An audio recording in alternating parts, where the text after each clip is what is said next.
Y en Sábado con Todo estamos en contacto ahora con Rodis Recald. Rodis, ¿cómo estás? Muy buen día. ¿Qué tal? Buen día, Gustavo. ¿Cómo estás? Gracias por llamar. Bueno, y aquí estamos charlando un ratito con Rodis, que tiene amplias tareas aumentadas en estos últimos tiempos, ya que no solamente está afectado a la revista Noticias, a la editorial Perfil, sino también que ha incorporado su participación en el prime time de los domingos en TN y está realizando un podcast Generación Bitcoin, pero vamos a charlar sobre uno anterior que has realizado, Generación 94, que ha tenido como también como derivación la aparición de un libro recientemente. Contanos un poco, Rodis, cómo se gestó esta Generación 94 y cómo se llega a este libro que has presentado hace muy poco tiempo.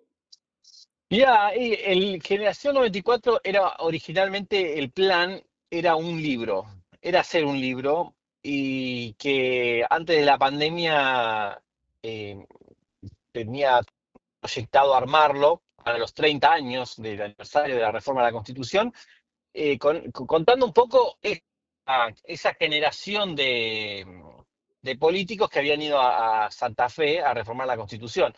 Y con el paso del tiempo, la pandemia demoró mucho los planes y terminó convirtiéndose en un podcast porque fue una manera eh, viola de resolverlo, amena, agradable, para poder escuchar conversaciones con los constituyentes. Y, y, y bueno, el libro termina siendo un poco la construcción el moño que de este podcast, que, que, mm, que tiene además un prólogo, que eso sí está escrito por mí, y las introducciones de cada capítulo, contando un poco la biografía y de qué va la conversación con cada uno de los entrevistados. Y bueno, nada, hacer un libro tiene un placer distinto, un sabor distinto, ¿no? Vos sos autor, vos sabés lo que significa sentarse a escribir, a pensar, tratar de explayar una idea, de sintetizarla, ¿no? De expresarla, de que salga redondita, ¿no? La escritura, no sé qué es lo que te pasa a vos cuando escribís, Gustavo. No, Para sí, mí es totalmente. un trabajo muy tedioso. Para mí es un trabajo muy tedioso la escritura porque implica un desgaste mental y frustraciones y expresar un texto, terminar, narrar, ¿no? Escribir un texto es muy complejo, muy complejo. Entonces, no es algo que disfruto demasiado, pero tenía la necesidad de hacerlo porque creo que Generación 94 no podía quedar solamente en un podcast perdido en internet, sino que necesitaba tocarlo, necesitaba que tenga forma de libro. Ahora, convengamos en que el podcast ha reunido una cantidad impresionante de políticos que tuvieron participación en esa bisagra de la política argentina que fue la reforma constitucional. ¿Cuál de todos los políticos que has podido entrevistar y que por supuesto aparecerán allí en el libro es el que más expectativas te había despertado en el momento de plantearte la reunión con ellos? Bueno, sin duda Cristina Kirchner era la frutillita del postre, no por una cuestión política, sino como un triunfo periodístico, ¿no? La posibilidad de entrevistar a una expresidenta relevante en los últimos, si querés, 20 años de historia argentina, eh, o sea, muy presente, ¿no? En los últimos 20 años, me parecía muy interesante y más conversando sobre cuestiones muy fundamentales como la Constitución y como la reforma de la Constitución. Entonces, esa es la que más expectativa me generó. Después hubo otras que disfruté mucho de hacerlas y otras que me sorprendieron, ¿no? Que fui con baja expectativa y que me encontré con una conversación riquísima y apasionante. Te cuento un caso, otra que me generó expectativa es la de Rosati, que es el Ajá. presidente de la Corte. Te diría que ellos son los dos entrevistados de mayor envergadura que tiene el podcast, porque Cristina, pensándolo desde el presente, ¿no? Porque Cristina Kirchner fue presidenta y tuvo que- que conducir el país en el marco de esa constitución que ella colaboró en reformarla. Y Rosati es el presidente de la Corte Suprema y es quien debe velar por el cumplimiento de la Constitución que él mismo trabajó para reformarla. Entonces, me parece que son como las dos personas más relevantes que tiene el podcast. Y después, bueno, desde el punto de vista político, ni hablar, Eduardo Menem, que fue el presidente de la convención, tiene lindas anécdotas. El jefe de bloque del peronismo, Augusto Alsina, es un capítulo para mí muy rico, porque es un hombre llano para la hora de explicar la política y contarla, y manejó muchísimo poder. Y imagínate ser el presidente del bloque del Senado en la década del 90, ¿no? Y presidente del bloque de la Constituyente con el mandato de la reforma que le había dado Carlos Menem. Entonces, me parece que o sea, es como un Pichetto, pero elevado a la décima potencia, porque fue muchísimo más poderoso, ¿no? Que lo que fue Pichetto durante el kirchnerismo como presidente del bloque de diputados. Eh, y te digo más, después del lado del radicalismo, la conversación con Ricardo Gil Lavedra, que no fue constituyente, pero fue uno de los arquitectos del Pacto de Olivos, me pareció también muy interesante porque también te explica un poco estas cosas ingratas que tiene la política, que a veces una persona trabaja para un proyecto, trabaja para lograr un objetivo, pero no termina recibiendo ni las gracias, ¿no? Porque él se quedó afuera de la constituyente. Él trabajó mucho para reformar la constitución y no fue constituyente. Entonces él se quedó con ese sabor amargo de no quedar en los libros de historia desde ese lugar, ¿no? Fue miembro del juicio tribunal que juzgó a las juntas militares, pero no pudo ser constituyente. Ahora pensaba, Rodis, cuánta de la gente que vos has entrevistado con motivo de esto de la reforma constitucional, y como bien decías, por el perfil que siguieron luego sus vidas políticas, hoy también tienen relevancia. Y fíjate vos que justamente en el caso de la Corte Suprema estamos hoy en día asistiendo a esta decisión que debe tomar la Corte con respecto precisamente al caso de Cristina Kirchner. Sí, sí, totalmente. Bueno, y te diría que es un debate entre ex constituyentes, ¿no? Eh, Hay que ver si la Corte lleva a la conversación para el acuerdo, para resolver si deja firme la condena contra Cristina Kirchner o pide una revisión.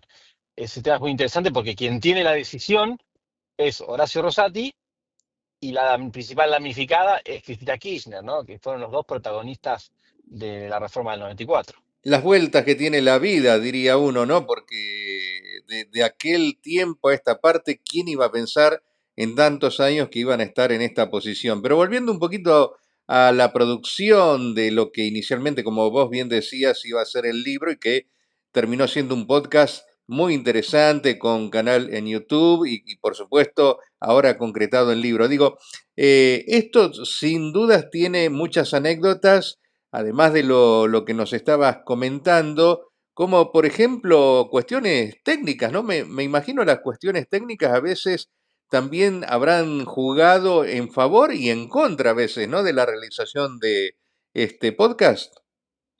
Sí, mira, bueno, esta es una charla muy entre gente de radio, pero vos sabés que yo lo iba a hacer en un estudio de radio, el podcast, y terminé haciéndolo en la casa de los protagonistas, de los entrevistados, porque una limitante que tenía era que había algunos entrevistados que tenían mucha edad y era difícil moverlos, otros tenían agendas muy complicadas y era difícil llevarlos a un estudio de radio, y era más fácil que yo me amoldara a los horarios de ellos. Entonces, compramos dos micrófonos, compramos una consola y con el celular mío filmábamos la, la- la grabación y bueno, teníamos que armar un mini set de radio y streaming en cada lugar al que íbamos. Eh, pero también eso me permitió conocer los entornos de los entrevistados, porque a Rosati lo entrevistamos en la biblioteca de la Corte Suprema, que es un lugar espectacular, señorial, y donde hay un archivo jurídico, literario, periodístico muy grande, y es donde tal vez trabajan muchos jueces y han trabajado, ¿no? Es una biblioteca antiquísima, que tiene la misma edad que tiene el edificio de la Corte del Palacio de Tribunales, que es un edificio de principios del siglo pasado. Entonces, tenía eso. A Cristina la entrevistamos en el Instituto Patria. Eh, Tuvimos eh, otros entrevistados, por ejemplo, te digo, con cuestiones técnicas que fueron para mal.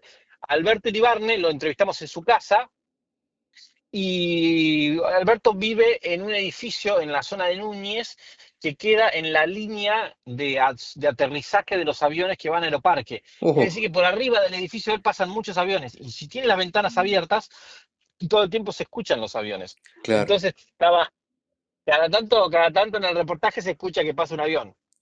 ¿Y qué casa es la que más te sorprendió? Casa particular, digo.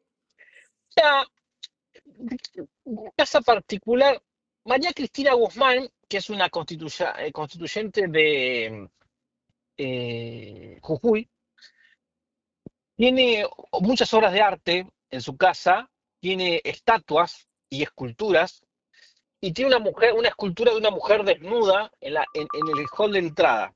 Eso me parece muy loco, porque entras y te encontrás con un maniquí de una mujer que está desnuda, bastante realista, y te impacta, ¿no? Rápidamente te pega una bofetada la casa porque te saca de nada, venís así como muy eh, educado, ¿no? Muy con perfil bajo, tratando de no sobresaltar nada, y de repente te encontrás con una mujer desnuda ahí que te recibe. Entonces fue muy gracioso.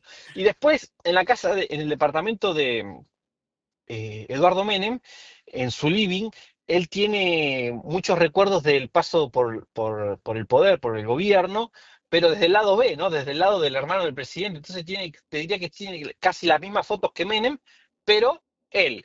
Tiene una foto con los Rolling Stones, tiene fotos con Madonna, tiene fotos con Bush, tiene fotos con... O sea, los Claro. mismos acontecimientos históricos de los que nosotros vimos con Carlos Menem, bueno, Eduardo también tiene su recuerdo personal. Y es más, tiene un acta de un viaje que hace Menem al exterior, no me acuerdo a qué país, pero hubo un periodo en el que Menem no tuvo vicepresidente porque Dualde se fue de candidato a la provincia de Buenos Aires. Claro. Que creo que fue en... ¿Quién fue el compañero de fórmula de Menem del 95? No me puedo acordar. Porque la que gana es Menem Dualde en Sí, el 89. sí, Y en el 91 va Dualde como candidato a gobernador por la provincia de Buenos Aires. sí. Entonces, entre el 91 y el 94, hay un periodo donde cuando Menem se iba del país, el que quedaba a cargo de la presidencia de la nación era Eduardo Dualde. Bueno, la primera vez que se va Menem del país, Eduardo Dualde asumió la presidencia en Ezeiza. Y hay un acta La de transferencia escrita a de... mano, claro, exacto, una acta escrita a mano por el escribano de la Nación diciendo, bueno, que quedaba en, a cargo de la presidencia Eduardo Menem. Entonces Eduardo Menem tiene ese documento atesorado en el living de su casa del día que fue presidente por primera vez, ¿no? Todos sueñan con ser presidente, ¿no? Y habla un poco también de su historia personal, ¿no? De que haber sido el hermano de Eduardo, de Carlos Menem, eh, tal vez lo mantuvo siempre en un costado y él siempre tal vez anhelaba en algún punto estar en los primeros lugares, ¿no? Bueno, su hijo sigue, digamos, de todas formas ahora muy vigente, así que continúa la familia, de todas formas, digo. Sí, sí. Volviendo al libro, ¿en dónde se puede comprar? ¿Cómo se puede conseguir el libro? Lo editó Eudeva, ¿verdad? Lo editó Eudeva, se puede conseguir en la página web de Eudeva, que es creo que es eudeva.com.ar o eudeva.edu.ar, pero es la página de la editorial. Yo mientras estoy hablando lo estoy chequeando. Claro, Y la es, Editorial Universitaria de Buenos Aires, sí, digámosle a la gente. exacto, eudeva.com.ar. Ahí se puede ver el catálogo de libros y está Generación 94 y hasta hace unos días había 3 cuotas sin interés y envíos al interior gratuitos, envíos gratuitos. Así que envíos a todo el país. Así que por ahora se puede comprar ahí y de todos modos Eudeva tiene una red de distribución por librerías de todo el país. No sé cuántos irán a librerías de Río Negro, pero se puede intentar buscar en alguna librería de la provincia. Sí, tal vez, bueno, el mecanismo ¿Sabes? este En Bariloche. claro, seguramente alguna librería en Viedma, Bariloche, en el Valle, Sí, las van a estar. grandes, tal vez en las grandes puede llegar a estar. Sí. Así es. Rodis, ¿vos Sí. pensás que hoy en día sería posible una reforma constitucional en el marco, digo, de un consenso como se dio en aquel momento entre Menem y Alfonsín? ¿Hoy sería posible? Mira, yo lo veo muy difícil, lo estuve hablando esta semana a partir también de la entrevista que dio Cristina, que dijo que hay que reformar la Constitución, lo dijo otra vez, ¿no? En la conversación conmigo Sí, ella lo había sostenido y lo volvió a decir para cambiar como primera necesidad, ¿no? Decía que hay que cambiar la Constitución para que las elecciones se hagan cada 4 años y no cada dos como ahora, y que se elija todo de nuevo. Que muchas legislaturas provinciales lo tienen, hay muchas legislaturas, las legislaturas, creo que la de Río Negro, cuando se elige legisladores se renueva toda la Cámara, no es por claro, no es cada exactamente, dos cada años. cuatro Bueno, años. cada 4 años. Bueno, entonces, hacer un sistema parecido a nivel nacional. Em, yo creo que para que eso se consiga, tiene que haber un nivel de consenso tan grande que no puede quedar. A ver, ¿cuáles fueron las cosas que con la reforma del 94 se encargó de de dejar las reglas claras, ¿no? La reforma del 94 tuvo esta virtud, que fue que antes de que se fuera a reformar la Constitución, ya estaban los temas que se iban a reformar. Claro, un consenso principal El, de un núcleo, ¿no? exacto, eso fue lo como se lo llamó el núcleo de coincidencias básicas. Entonces, vos lo que tendrías que armar hoy, para que no sea una cosa abierta, porque de repente, si vas con un temario abierto a reformar la Constitución, eh, eso va a terminar en fracaso. No, nunca se va a llegar a poner de acuerdo todo el sistema político o una mayoría para todos los temas. Entonces, yo creo que es muy difícil porque es muy difícil llegar a ese consenso, a lograr que 2/3 del sistema político, que está representado en el Congreso, 2/3 del Senado, en este caso, habiliten una reforma de la Constitución, Claro, ¿no? Y elijan un temario en el que se pongan de acuerdo. La ley que habilitó la reforma en el 94, bueno, fue votada por una mayoría absoluta en el Senado y tenía dentro de sí el temario, ¿no? Que se iba a tratar en la constituyente. Bueno, eso hoy en día yo lo veo inviable, por un lado.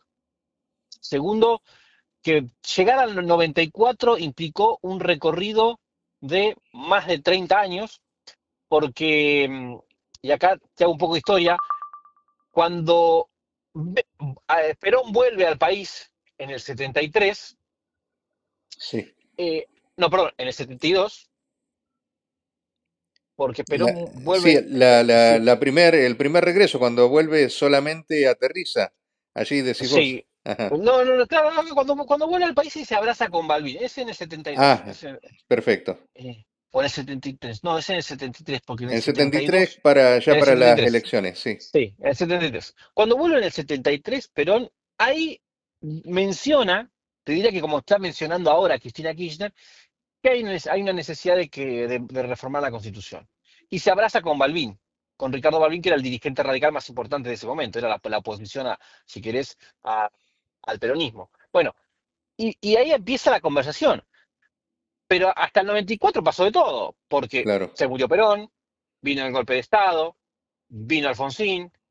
Alfonsín intentó reformarla, pero la hiperinflación y la crisis económica no se lo permitió. O sea, las condiciones para reformar la Constitución recién se dieron en el 94, en el 93, si querés, un año antes, porque, digo, no es que se dijo vamos a reformarla y se fue a Claro, reformar, hubo que llevó un hacer tiempo. elecciones, Mm.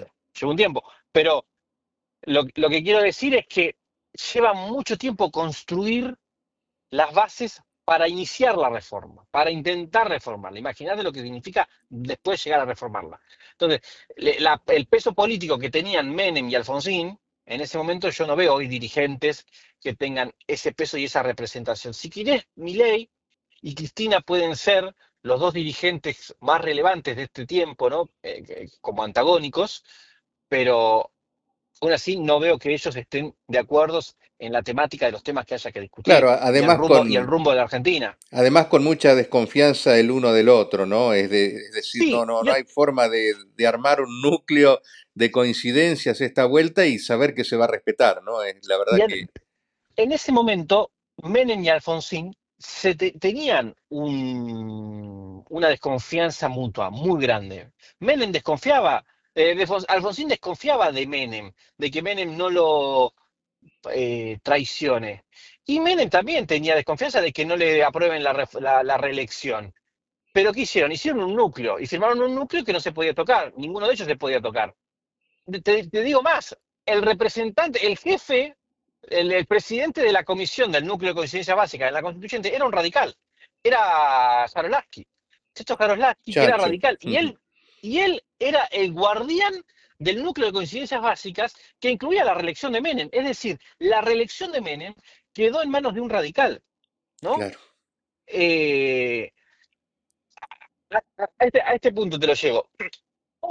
Pero ahí había otra cosa, la temática, la necesidad de los cambios, había puntos comunes, había puntos en los que estaban de acuerdo, porque en ese momento las necesidades del país eran otras, porque había una institucionalidad débil, porque la dictadura solo había 10 años de democracia, ¿no? Hacía apenas 10 años que se había recuperado la democracia, había habido dos levantamientos de militares. Argentina necesitaba una modernización y en eso Menem y Alfonsín estaban de acuerdo, ¿no? Y el enemigo común, si querés, era la dictadura. Menem había logrado domar a los militares, porque los doblegó a Seineldín y a Rico cuando se le. No, Rico no, a Seineldín, cuando se le levantaron. Alfonsín había tenido el levantamiento de Rico y había domado la inflación. Es decir, había resuelto dos temas que eran más urgentes y Menem los había resuelto y eso le había dado una fortaleza política para encarar una reforma a la Constitución, ¿no? Claro. Donde te repito, había temas comunes que a Menem y a Alfonsín le interesaban. Yo no veo en el presente temas comunes que a Cristina y a Milei le interesen, ¿no? Que impliquen una reforma a la Constitución. Porque tienen dos miradas del mundo totalmente diferentes, ¿no? Son unos libertarios, anárquicos, anarco-libertarios, Sí. y Cristina, si querés, es socialdemócrata. Y, Bueno, y me imagino, Rodis, y ya para ir completando la charla, me imagino lo difícil que sería realizar o ejercer el periodismo una reforma en el tiempo actual de la Constitución, ¿no? Me estaba escuchando, por ejemplo, a Fernández Díaz cuando recibió el premio de la Pluma de Honor, cómo hizo una caracterización de lo que se vivía en el periodismo, no digamos solamente en el ámbito nacional, sino en las provincias también, y se me ocurre lo difícil que sería, ¿no? Poder cubrir una reforma constitucional, además desde lo periodístico. sí, pero yo a eso yo adjudico tal vez las limitaciones de la tecnología de momento, eh, otras cuestiones que hacen más a lo técnico, también a la atención de la sociedad. Cubrir una reforma constitucional que no tenía, que era mal vista por la sociedad.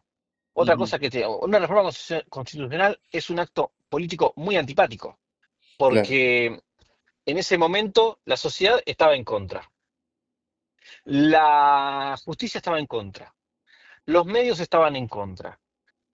estaba todo el mundo, la iglesia tenía sus cuestiones contra la reforma de la Constitución.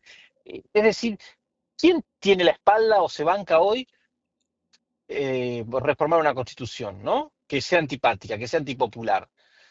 Y además es una situación también bastante desconocida para la mayoría de la sociedad. A mí mismo, o sea, tiene cuestiones muy jurídicas, tan encriptadas, que hacer un seguimiento a una reforma de la Constitución, a la reforma constitucional, es un trabajo tedioso, es un trabajo para juristas, es un trabajo para abogados. eh, no, no, es complicado. Bien, Rodis. Bueno, la última pregunta que te hago es cómo te estás sintiendo con el podcast actual de Generación Bitcoin. Muy contento porque ahí yo creo que hay un pasaje generacional, ¿no? Entre la generación del 94 y la generación Bitcoin, que es lo que nosotros llamamos a los jóvenes que tienen otro vínculo con la tecnología, con las democracias, con el sistema financiero, ¿no? Otras necesidades. Yo creo que hay una cuestión generacional que está pasando en el mundo y es que eh, hay una debilidad muy grande de las monedas. Es un tema muy argentino que nosotros lo podemos entender perfectamente, y es que las monedas del mundo comienzan a ser cada vez más débiles las monedas que antes conocíamos como fuertes, el dólar, el euro, ¿no? Esos países empiezan a sufrir inflación. Imagínate, visto desde Argentina, ¿no? Que el dólar y el euro tengan inflación, ¿no? Que y han sido históricamente, sobre todo el dólar, nuestro resguardo de valor, ¿no?